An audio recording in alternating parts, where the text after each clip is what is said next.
Fala galera, tudo certinho com vocês? Gente, preparei um vídeo para vocês aqui hoje, tá? Resolvendo aí 20 exercícios de função do primeiro grau e do segundo grau, tá já? O vídeo ficou um pouquinho longo, mas eu tentei se detalhar, né, da melhor maneira possível, tá já? Então fica aí comigo e acompanha depois da vinheta. Valeu!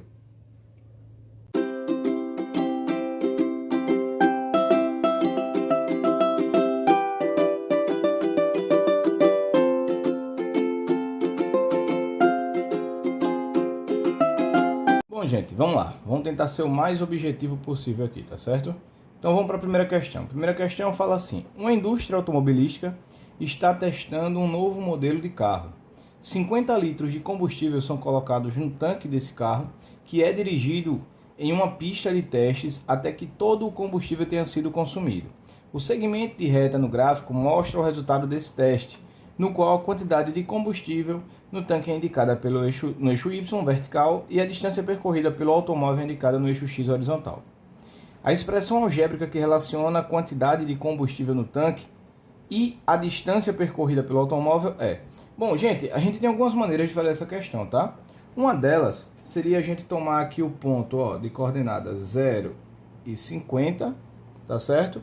E esse ponto aqui, 500 e 0, e montar o gráfico, né? Como eu mostrei no vídeo lá de função do primeiro grau, que eu vou estar deixando o link aqui na descrição, tá certo? Bom, então a gente faria que a história xy, ponto xy, acharia a função. Só que a gente não precisa fazer isso, por quê? Pelo que a gente falou lá no vídeo de funções, tem algumas maneiras, algumas coisas aqui que já dá para facilitar a nossa vida. Uma delas observem que a reta é decrescente.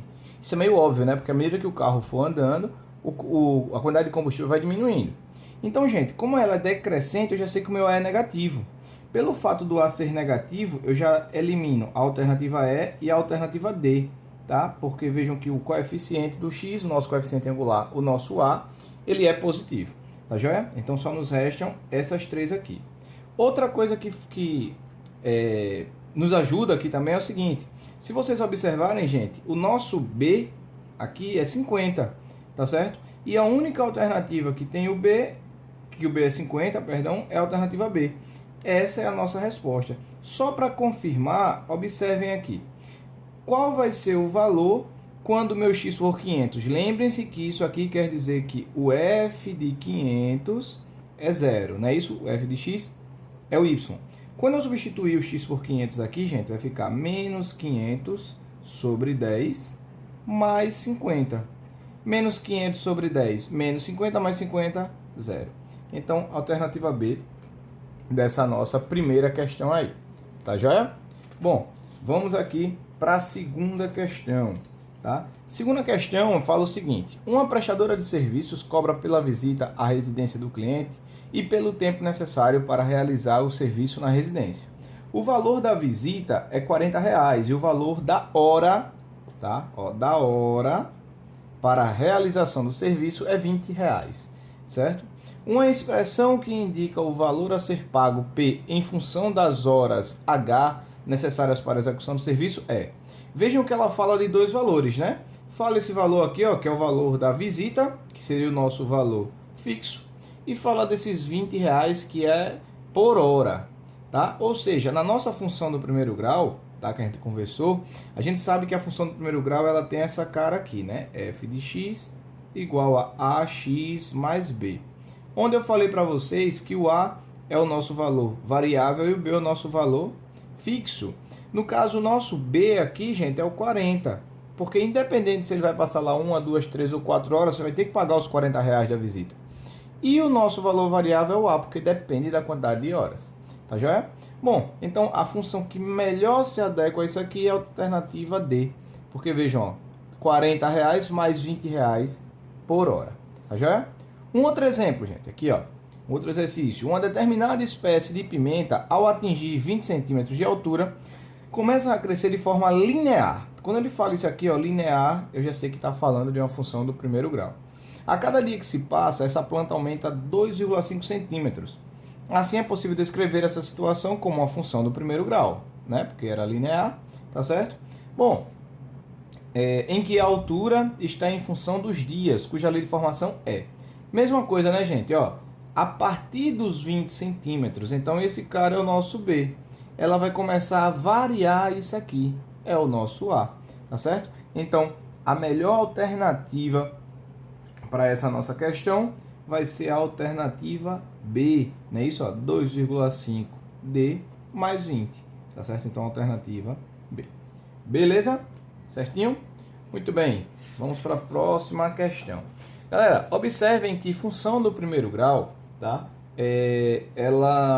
Nem sempre eu preciso ter grandes conhecimentos, né? Isso do assunto em si. Mas vamos lá, é preciso estudar também, tá joia? Questão 4. Uma cisterna de 6.000 litros foi esvaziada em um período de 3 horas.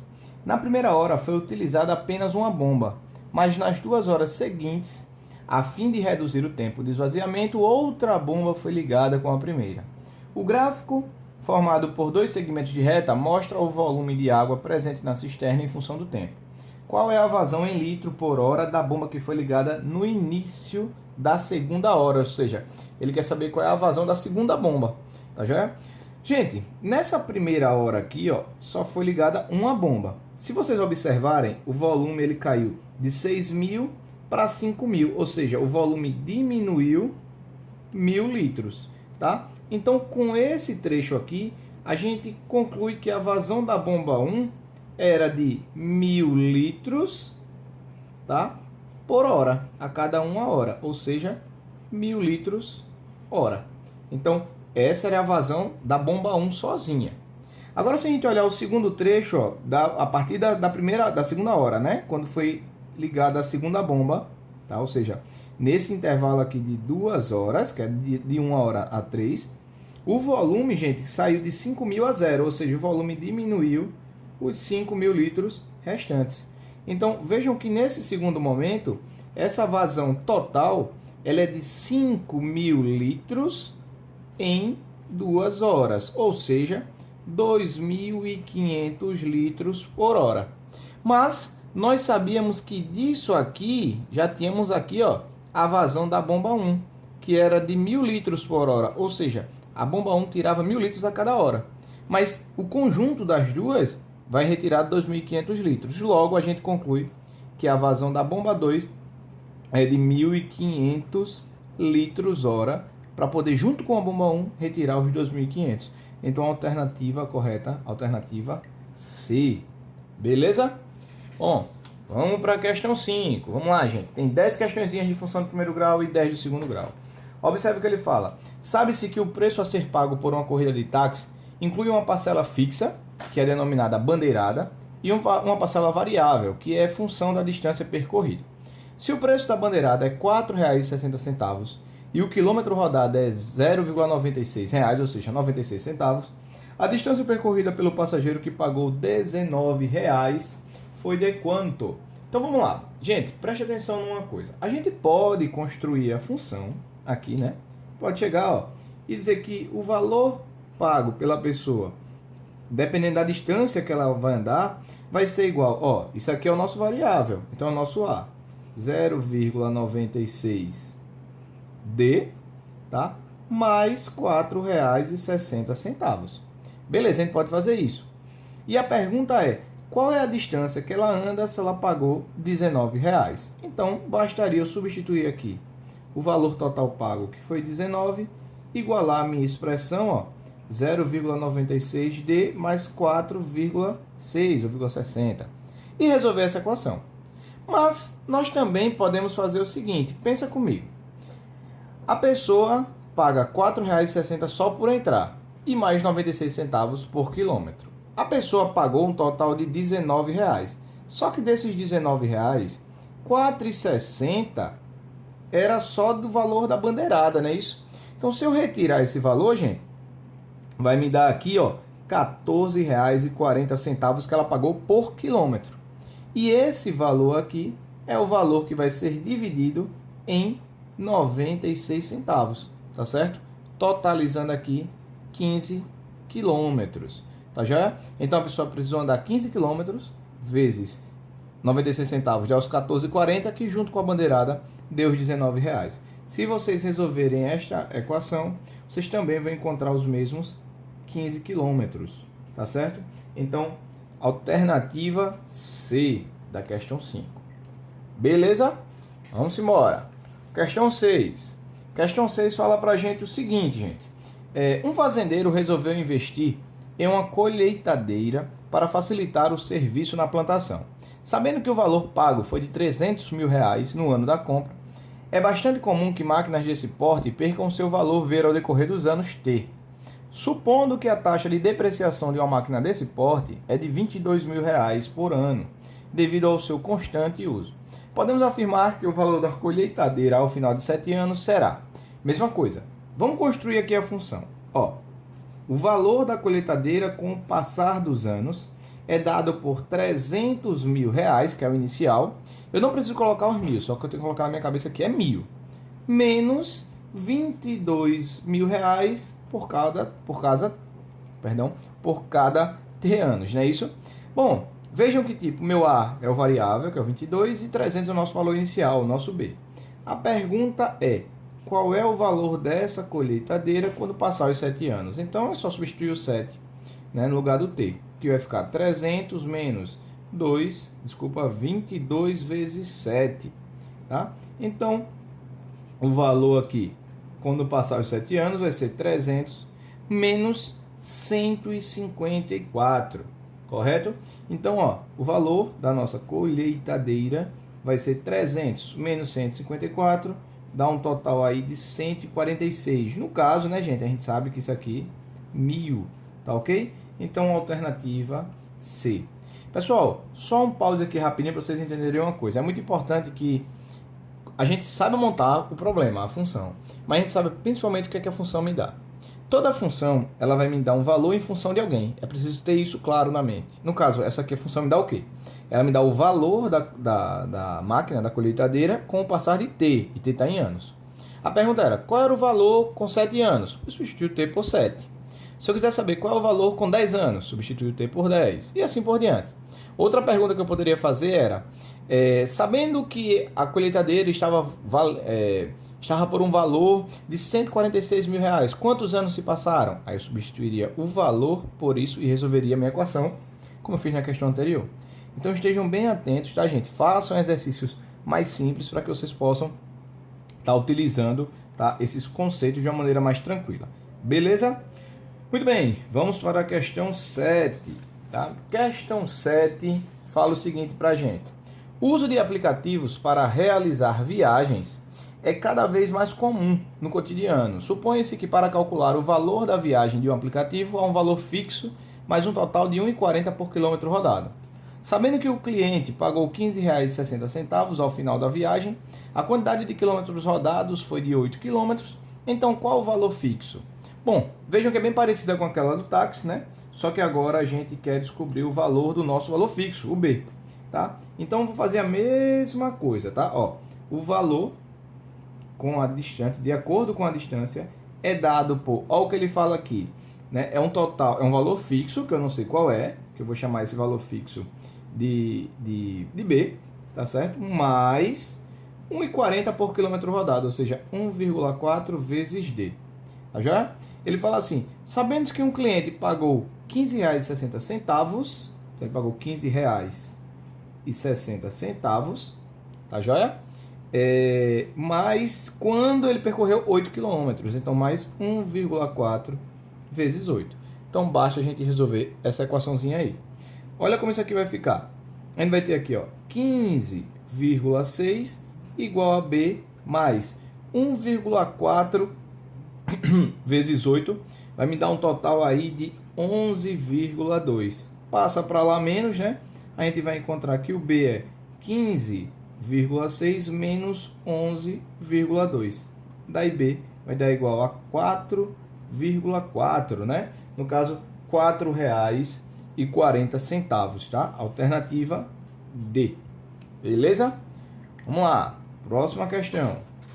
Dada a função f de x igual a x mais b, sabendo que f de 3 igual a 6 e f de menos 2 igual a menos 3, o valor do coeficiente angular dessa função é... Gente, vamos lembrar uma coisa, né? Quando eu tenho a função afim, o a é o nosso coeficiente angular e o b é o linear. No caso, na questão, ele quer o coeficiente angular. Existem algumas maneiras de a gente fazer isso. Lá no vídeo de função eu mostrei para vocês um macete e mostrei na prática como é que a gente faz isso, tá? Eu vou relembrar aqui qual é a dica do macete, porque entendam, em função, quando vocês olham para isso aqui, vocês têm que enxergar isso aqui como sendo o par ordenado 3 e 6, porque o f de x é o y. Da mesma forma, olhando para isso aqui, a gente tem que olhar o menos 2 e menos 3. Bom, como é que fica o macete? Eu coloco aqui, ó, xy, coloco os pontos, ó, 3, 6, menos 2, menos 3 e xy. E agora a gente vem multiplicando, né? Multiplicando assim, conservando o sinal, e depois multiplica o contrário, trocando o sinal. Isso aqui vai ficar assim, né? Ó, x vezes 6, 6x, 3 vezes menos 3, menos 9, menos 2 vezes y, menos 2y. Agora o contrário. 3 vezes y, 3y vem para cá, menos 3y, sempre troca o sinal. Menos 2 vezes 6, perdão, menos 12 vem para cá, mais 12, tá? Menos 3 vezes x, menos 3x vem para cá, mais 3x. E no final a gente iguala a zero, e agora vamos organizar e isolar o y. Isso aqui vai ficar assim, gente, ó. 6x mais 3x, 9x. Menos 2y menos 3y vai dar menos 5y. E menos 9 mais 12 vai dar mais 3 igual a zero. Vamos isolar o y, passar todo mundo que não é y para o outro lado, vai ficar menos 5y igual a menos 9x menos 3. Multiplica por menos 1, porque o nosso y não pode ficar negativo. 5y igual a 9x mais 3. Está multiplicando 5, passa dividindo. A gente tem então que o y é igual a 9x mais 3 sobre 5. E aí, presta atenção numa coisa. Eu não posso, né, dividir só um deles. O correto da gente enxergar isso aqui, desculpa, é só a gente fazer isso aqui, ó, separa. Então vai ficar f de x igual a 9x sobre 5 mais 3 sobre 5. Então vejam, tá aqui nossa função. Quem é o a aqui, gente? O a é o 9 sobre 5. Ele é o nosso coeficiente angular. Alternativa A. Joia? Vamos lá. Próxima questão. Podemos afirmar que o zero da função f de x igual a menos 2x mais 5 é igual a... Gente, o que é o zero da função? Eu falei para vocês que em qualquer função, o zero da função é o valor onde o gráfico, né, ele corta o eixo x, ou são os valores. Para a gente calcular o tal do zero da função, basta a gente pegar a função e igualar a zero. Mostrei isso lá no vídeo, tanto de função do primeiro grau quanto de segundo grau. Então, pegando a minha expressão aqui, ó, menos 2x mais 5 igualando a zero, a gente tem, ó, multiplica por menos 1, né? Então, vai ficar... Primeiro eu vou passar o 5 para lá, tá? Vai ficar menos 2x igual a menos 5. Agora, eu vou multiplicar por menos 1. Vai ficar 2x igual a 5. Tá multiplicando, passa dividindo, então x vai ser 5 sobre 2, ou 2,5. Esse é o zero dessa função, alternativa B. Se eu pegar o x e substituir aqui, ó, por 2,5, 2 vezes 2,5 dá 5, então vai ficar menos 5 mais 5 dá zero. Por isso que é chamado de zero da função. Muito bem, para terminar essa parte de função do primeiro grau, vamos fazer aqui uma questãozinha envolvendo função composta, tá? Ele diz, sejam f e g funções cujas leis de formação são respectivamente f de x, 2x menos 5, e g de x menos x mais 2. Podemos afirmar que o valor dessa expressão é igual a quanto? Gente, olha o que eu tenho aqui. F de g de 2, tá joia? Então, primeira coisa que a gente vai fazer aqui é encontrar esse g de 2. Porque, ó, vamos aqui para um cantinho. Essa é a função, tá? Então, quem é g de 2? A gente aprende que onde tiver x eu coloco 2. Então, vai ficar menos 2 mais 2. Ou seja, g de 2 é 0. Correto? O que é que o problema quer, então? O problema quer que a gente resolva isso aqui. F de g de 2, que eu sei que é 0, menos g de menos 3. Tá, mas vamos calcular esses caras separados para não ficar tão confuso aqui. Quem é o f de 0? Agora eu vou usar a função f. Tá? Então vai ficar assim, onde tiver x eu boto 0. Vai ficar 2 vezes 0 menos 5. 2 vezes 0, 0. 0 menos 5, menos 5. Esse é o f de 0. Tá? E aqui, quem é o g de menos 3? Aí eu uso a função g. Então vai ficar menos o x, que é menos 3 mais 2. Sempre que for substituir um valor negativo, coloque no parênteses, tá? Então, g de menos 3 vai ser igual, menos com menos dá mais, 3 mais 2, 5. Esse é o valor do nosso g de menos 3. Bom, substituindo esse valor aqui e esse outro valor aqui, nós temos que o f de 0 é menos 5, tá? Menos o g de menos 3, que também é 5, certo? Então, o valor da nossa expressão aqui é menos 10, alternativa D. Beleza? Bom, vamos começar agora uma sequência de problemas de função de segundo grau, tá certo? Vamos tentar aqui manter esse padrão para o vídeo não ficar mais longo do que já está. Bom, ele pergunta assim, qual é a soma das coordenadas do vértice de uma função de segundo grau definida por isso? Vamos lembrar o seguinte, né, gente? Quando a gente fala em vértice, o vértice ele tem um x do vértice, que é calculado por menos b sobre 2a, e ele tem um y do vértice, que é calculado por menos delta sobre 4a. Bom, para calcular o x do vértice, ó, vem aqui menos, quanto é o b? Ó? 10, então fica menos 10 sobre 2 vezes o a, que é 2, não é isso? Então aqui vai ficar, ó, menos 10 dividido por 4, que vai dar menos 2,5. E aqui, primeiro, eu vou calcular o delta no cantinho, tá? Então, joga aqui no cantinho e vamos calcular o delta. Quem é delta? B ao quadrado menos 4ac. No caso, vai ficar 10 ao quadrado menos 4 vezes a vezes c. Delta vai ser igual, 10 ao quadrado é 100, certo? Menos 4 vezes 8, 4 vezes 2, 8, 8 vezes 12, 96. Então, o nosso delta aqui é igual a 4. Então, vamos agora para o y do vértice. Vai ficar menos 4 sobre 4 vezes o a, que é 2. Isso aqui vai ficar menos 4 por 8, ou seja, menos 0,5. A questão queria a soma dessas coordenadas. Ou seja, ela queria o x do vértice mais o y do vértice. X do vértice, menos 2,5. Y do vértice, menos 0,5. Conserva os sinais e soma dá menos 3, alternativa A. Joia?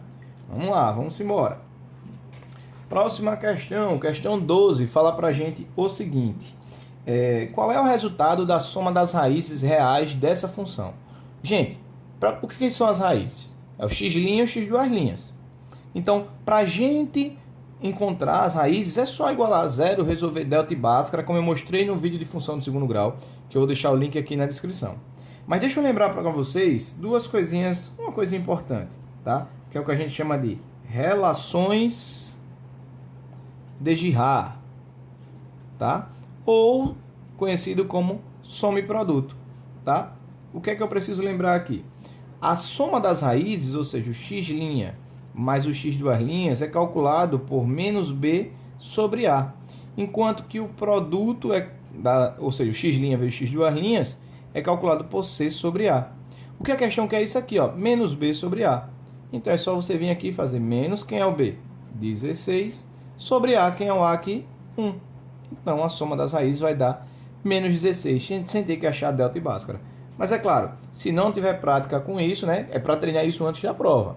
Mas, se na hora da prova não tiver prática, delta e bhaskara para cima e encontra as raízes, que vai dar certo, tá certo? No caso, as raízes aqui são menos 3 e menos 13, tá? Para quem quiser fazer menos 3 e menos 13, pode fazer que vai dar certo. Beleza? Bom, vamos para a questão 13. Questão 13 fala para a gente o seguinte, ó. Qual a altura máxima atingida por um projétil cuja trajetória pode ser descrita por essa função? Sendo h a altura do projétil e que x é a distância percorrida por ele em metros. Gente, como eu falei logo no começo, o que é que a função me dá? Ela me dá a altura em função da distância percorrida, que é o x. Aqui a gente está falando de uma função do segundo grau. Como eu falei para vocês, o a é negativo. Se o a é negativo, a gente vai ter aqui uma concavidade para baixo. Algo assim, tá certo? Concavidade para baixo, porque o a é negativo. Bom, como a concavidade é para baixo, ela tem um valor máximo. Então aqui eu posso fazer para vocês duas perguntas. Como ela me dá a altura em função da distância, ou eu vou te perguntar qual a altura máxima, tá certo? Que é o que ele quer saber, não é isso? É a altura máxima. Ou eu posso perguntar qual é o x que torna máximo. Ou seja, após percorrer quantos metros ele teve a altura máxima. Se a minha pergunta for essa, qual é o x que me dá a altura máxima, eu estou falando do x do vértice. Agora, se eu pergunto qual a altura máxima, eu quero a função máxima. Então, o que eu quero aqui, gente, nada mais é do que o y do vértice. Como é que eu calculo o y do vértice? Menos delta sobre 4a, tá? Então, mais uma vez, eu vou calcular o delta aqui no cantinho. Delta vai ser b ao quadrado, 0 ao quadrado, menos 4 vezes a vezes c. Então, nosso delta vai ser igual mais 4 vezes 4, 16, vezes 5, 80. Então, nosso y do vértice é menos 80 sobre 4 vezes menos 4. Não é isso? Resolvendo isso aqui, 5 metros foi a altura máxima. Então, gente, cuidado. Se eu pedir a função máxima ou mínima, é o y do vértice. Claro, se a concavidade for para baixo, ela só vai ter um máximo. Se a concavidade for para cima, ela só vai ter um mínimo. Tá? Então, tanto faz. Se eu pedir o máximo ou o mínimo da função, é o y do vértice. Agora, se eu pedir qual é o valor que torna a máxima ou o valor que torna a mínima, eu estou falando do x do vértice. Beleza? Bom, vamos lá. Vamos dar sequência aqui. Vamos para a questão 14. A respeito do estudo dos sinais de função do segundo grau, é possível afirmar com certeza que o valor do discriminante, ou seja, o delta, não pode ser usado para determinar a quantidade de raízes reais que uma função do segundo grau possui. Falso, né? Porque a gente sabe que se o delta é positivo, ela tem duas raízes reais e distintas. Se o delta é zero, ela tem duas raízes reais iguais. Se o delta é negativo, ela não tem raízes reais, ela tem duas raízes complexas. Então, falso. Letra B. Se o valor do discriminante for igual a zero e o coeficiente A for positivo, então todos os pontos dessa função do segundo grau estarão sob o eixo x. Gente, não faz nem sentido as funções estar sobre o eixo x, tá certo? É até estranho a gente falar isso, mas vamos lá. O que ele fala aqui é o seguinte, ó, imagina aqui o eixo y, tá joia? E o eixo x. Eu vou dar um exemplo para vocês. Se o valor do discriminante for igual a zero, tá? Ou seja, o delta igual a zero, isso quer dizer o quê? Que ela vai tocar e voltar. E se o A for positivo, a concavidade é para cima. Então, ela faz algo assim, ó. Ela toca e volta. Então, todos os valores, com exceção do vértice, estão acima do eixo x. É o que fala a alternativa C. Se o valor do discriminante for igual a zero e o coeficiente positivo, então todos os pontos dessa função estarão acima do eixo x, exceto pelo vértice, que estará sobre o eixo x. Então, a alternativa C é a nossa alternativa correta. Beleza? Vamos lá, gente. Tá já acabando. Questão 15. Questão 15 fala o seguinte pra gente, ó. Questão 15. Observe a função, tal, x ao quadrado menos 2kx mais 29. Se f de x maior ou igual a zero para todo número real x, o valor mínimo da função f é 4. O que ele está falando pra gente é o seguinte. Imagina que o eixo y, tá? O A é 1 positivo, né? Então a concavidade é para cima, é algo assim. Ele fala que o valor mínimo da função é 4, tá? Ou seja, o y do vértice é 4, tá certo? Por isso que a imagem é daqui para cima, beleza? Aí ele fala assim, o valor positivo do parâmetro k é... Bom, como eu acabei de falar, para isso tudo acontecer, o y do vértice tem que ser 4. Bom, se o y do vértice tem que ser 4... tá? E a gente sabe que o y do vértice tem que ser 4, tá? E a gente sabe que calcula o y do vértice por menos delta sobre 4a. Isso tem que ser igual a 4. Tá, joia? Quem é o a, né? O a é 1. Então, nós temos aqui que menos delta sobre 4 vezes 1 tem que ser 4. Meio pelos extremos, então menos delta tem que ser igual a 16. Logo, o delta tem que ser igual a menos 16. Mas quem é o delta? O delta é b ao quadrado menos 4ac. Isso tem que dar menos 16. Quem é b ali? O b, gente, é esse cara aqui, ó. É o menos 2k. Então vai ficar ó, menos 2k ao quadrado menos 4 vezes o a, que é 1, e o c, que é 29. Isso tem que dar menos 16. Lembrem-se, primeira coisa importante, como é ao quadrado, vai ficar positivo. Eleva os dois já que estão multiplicando. 2 ao quadrado, 4. K ao quadrado, K ao quadrado. E aqui vai ficar 4 vezes 1, 4. 4 vezes 29 dá 116. Isso tem que dar menos 16. Bom, passa todo mundo lá para o outro lado e a gente vai ter que 4k ao quadrado vai ter que ser igual a menos 16 mais 116. Bom, resolve essa equaçãozinha. 4k ao quadrado é igual a 100. 4 está multiplicando, passa dividindo. Então, k ao quadrado é igual a 25, né? 100 dividido por 4 dá 25. E uma coisa importante, tá? Quando está ao quadrado, a gente tem o costume de passar a raiz. Não está errado, só lembre-se que pode ser mais ou menos. Só que eu só quero o valor positivo. Então, o nosso k, aqui ele vai ser igual a raiz de 25, 5, alternativa A. Beleza? Muito bem, vamos lá. Questão 16. Bom, questão 16, gente, ela fala para a gente o seguinte. A água é essencial para a vida e está presente na constituição de todos os alimentos. Em regiões com escassez de água, é comum a utilização de cisternas para a captação e armazenamento da água da chuva. Ao esvaziar um tanque contendo água da chuva, a expressão dada aí representa o volume em metros cúbicos de água presente no tanque no instante T em minutos. Qual é o tempo em horas necessário para que o tanque seja esvaziado? Gente, seguinte, a gente quer aqui, eu poderia fazer duas perguntas, assim, de cara. Uma delas é, qual é o volume quando passar 60 minutos? Então, substituir o T por 60. Qual é o volume quando passar 2 horas? Então, substituir o T por 120. Lembre que o T está em minutos. Mas a pergunta é, após quanto tempo, após quantas horas, o volume é zero? Então, ele quer saber isso aqui. Qual é o T para que o V de T seja zero? Tá? Bom, quem é V de T? É isso. É menos 1 sobre 43.200 T ao quadrado mais 3, igual a zero. Passo menos 3 para lá, vai ficar menos, multiplicando aqui, ó, T ao quadrado sobre 43.200 tem que dar 3. Meu pelos extremos, T ao quadrado, desculpa, menos aqui, tá? Multipliquei por menos 1. E aí, ó, T ao quadrado vai ficar 3 vezes isso, tá certo? Então, vamos lá. 3 vezes 0, 0, 0, 3 vezes 2, 6, 9, 12. Tá ao quadrado passa a raiz, né? Então, vai ficar aqui T é igual. Eu não vou botar mais ou menos porque não faz sentido o tempo negativo. Tá joia? Então, vai ficar a raiz quadrada de 129.600. Bom, tem um vídeo aí no canal ensinando a calcular qualquer raiz. Tá joia? Eu vou deixar o link aqui na descrição. E quando a gente calcular isso aqui, vai dar 360, tá? Mas não é a resposta, porque esse tempo está em quê?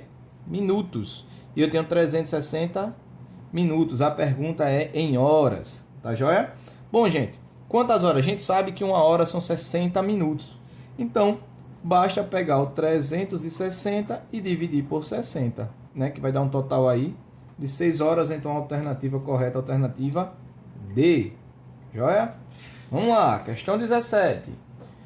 Para evitar uma epidemia, a Secretaria de Saúde de uma cidade detetizou todos os bairros, de modo a evitar a proliferação do mosquito da dengue. Sabe-se que o número F de infectados é dado por essa função que vocês estão vendo aí, em que T é expresso em dia e T em zero.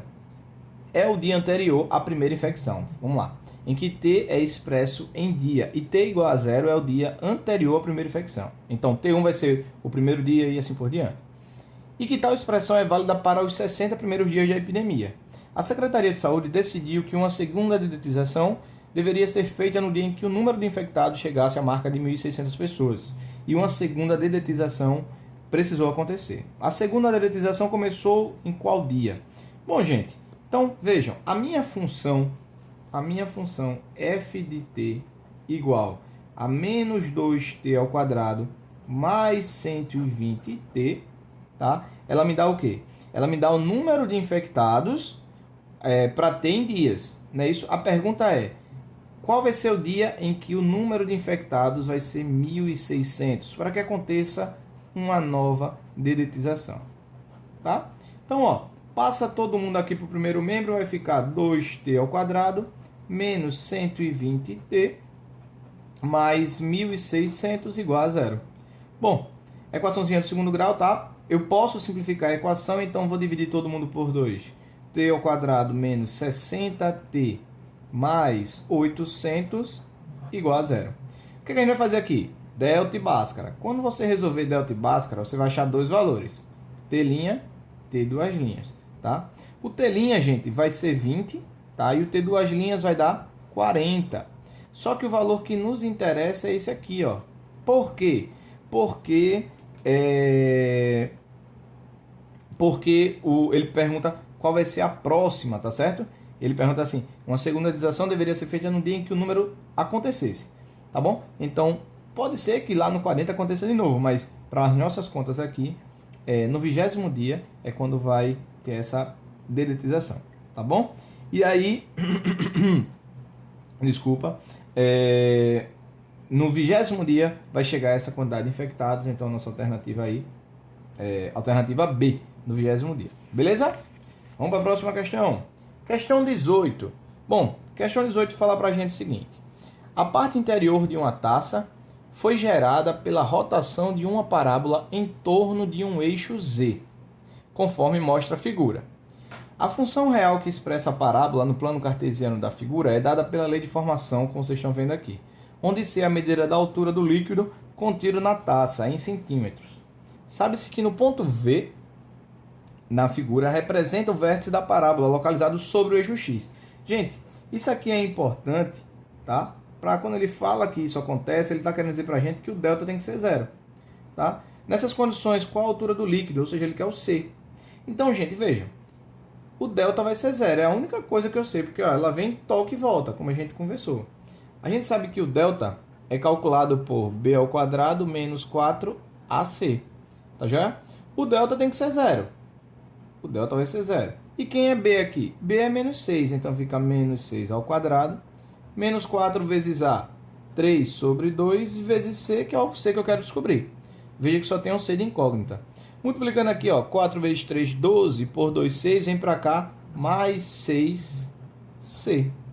Igual a menos 6 ao quadrado, 36, passa dividindo, o nosso C é igual a 6, alternativa E. Beleza? Então veja que só saber do gráfico já era importante. Bom, vamos para a nossa penúltima questão, tá certo? A questão fala para a gente o seguinte. Um posto de combustível vende 10 mil litros de álcool por dia a R$ 1,50 cada litro. Seu proprietário percebeu que para cada centavo de desconto que concedia por litro eram vendidos 100 litros a mais por dia. Por exemplo, no dia em que ele deu, o preço era em 48, ou seja, ele deu 2 centavos de desconto, ele vendeu 200 litros a mais. Bom, considerando X o valor em centavos, olha, X é o valor em centavos, do desconto dado pelo preço de cada litro e vê o valor em reais, muito importante com isso, determina a expressão que relaciona o valor arrecadado e os centavos, né? Gente, primeira coisa importante, o que é o valor arrecadado? O valor arrecadado é o preço que ele vai vender vezes o número de litros, tá certo? O total de litros que ele vai estar vendendo. E o problema fala pra gente o seguinte, fala que o preço é R$ 1,50. Bom, eu vou botar aqui 150 centavos. E quando é 150 centavos, ele vende um total aí de 10 mil litros, tá já? Só que quando ele dá X centavos de desconto, ele vende a mais 100 litros, ou seja, 100x para cada desconto, cada centavo de desconto. Bom, vamos fazer chuveirinho aqui e a gente vai encontrar a nossa relação desejada. Daí, ó, 150 vezes 10 mil, é só botar aqui os 150 e os 4 zeros. 1, 2, 3, 4. 150 vezes 100x, mesma coisa. 150, 1, 2x. Menos x vezes 10 mil, menos 10 mil x. E menos x vezes 100x vai dar mais 100x ao quadrado. Bom, observem uma coisa. A gente vai chegar nessa expressão aqui, gente. Ó, 1.500.000, tá? 15 mil menos 10 mil vai dar mais 5.000x mais 100x ao quadrado. Só que esse valor aqui é em centavos, ele quer em real. Então, para resolver esse problema, é só dividir aqui todo mundo por 100, ou seja, cortar 2 zeros de todo mundo. E aí, a nossa resposta chega, que vai dar igual a 15 mil mais 50x mais x ao quadrado. Então, essa é a nossa alternativa, tá? Só uma coisa aqui, viu, gente? Quando multiplicar aqui era menos com mais dá menos, né? Opa, o detalhe, o detalhe, o detalhe, tá? Então fica menos, tá joia? Beleza. Então, nossa alternativa, 15.000 mais 50x menos x ao quadrado. 15.000 mais 50x menos x ao quadrado, alternativa D. Bom, vamos para a nossa última questão, tá? Onde ela fala para a gente o seguinte, ó, preste atenção aqui agora, tá? Uma pequena fábrica vende seus bonés em pacotes com quantidades de unidades variáveis. O lucro obtido é dado pela expressão que vocês estão vendo aí, onde x representa a quantidade de bonés contido no pacote. A empresa pretende fazer um único tipo de empacotamento, obtendo um lucro máximo. Para obter o lucro máximo nas vendas, os pacotes devem conter uma quantidade de bonés igual a quanto? Gente, veja, a função ela me dá o lucro em função de x, que é o número de bonés em cada pacote. Ou seja, a função me dá o lucro em função do número de pacotes. O A é negativo com cavidade para baixo. Se eu pedisse o lucro máximo, eu crio o y do vértice. Mas eu não quero. Eu quero simplesmente saber quantos bonés deve conter em cada pacote para obter lucro máximo. Ou seja, qual é o x que me dá o valor máximo? X do vértice. Como é que a gente calcula o x do vértice? Menos b sobre 2a. Tá? Então isso aqui vai ficar menos 12 sobre 2 vezes menos 1. Tá joia? Isso aqui vai dar então menos 6. Já estou fazendo o resultado, né? Menos 12 dividido por menos 2. Então vai dar 6. Ou seja, eu preciso ter 6 bonés em cada pacote para obter lucro máximo. Tá? Alternativa B. Bom, gente, é isso que eu queria fazer com vocês, tá? Se ficou alguma dúvida, deixa aí nos comentários. Se quiser que faça mais questões desse tipo, mais vídeos desse tipo, deixa também nos comentários. Se gostou, né? Se alguma coisa que eu falei aqui foi útil para vocês, não se esquece de deixar o joinha, tá joia? Se ainda não é inscrito, se inscreve, compartilha aí. E tamo junto, galera. Valeu e até a próxima.